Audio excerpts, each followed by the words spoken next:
कि क्या अपनी जिम्मेदारी को निभाए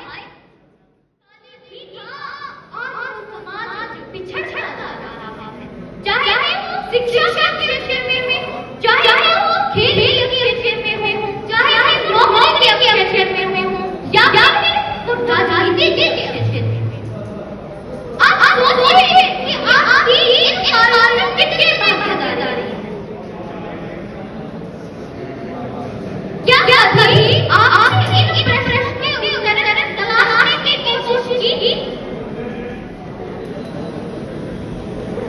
यदि नहीं की तो अब आप इन प्रश्न के उत्तर तलाशने की कोशिश कीजिए और इनको दूर करने की भी प्रयास कीजिए।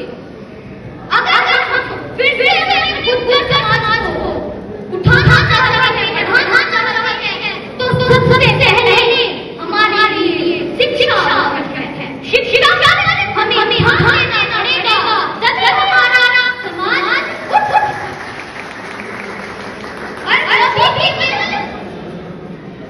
बेटे को शिक्षा का ध्यान नहीं देना, बेटियों की शिक्षा का भी हमें ध्यान देना पड़ेगा। कभी भी हमें बेटियों को बेटे से कम नहीं मानना। और कब तक हम बेटियों के बारे में यही सोचते रहेंगे कि अब 10-12 की बात नहीं है, अब इसकी शादी करा दे।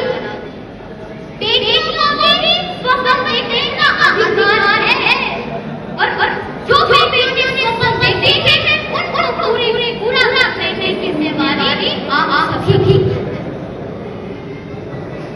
और कब तक मानना है बेटियां अपने अधिकार से वंचित रहें।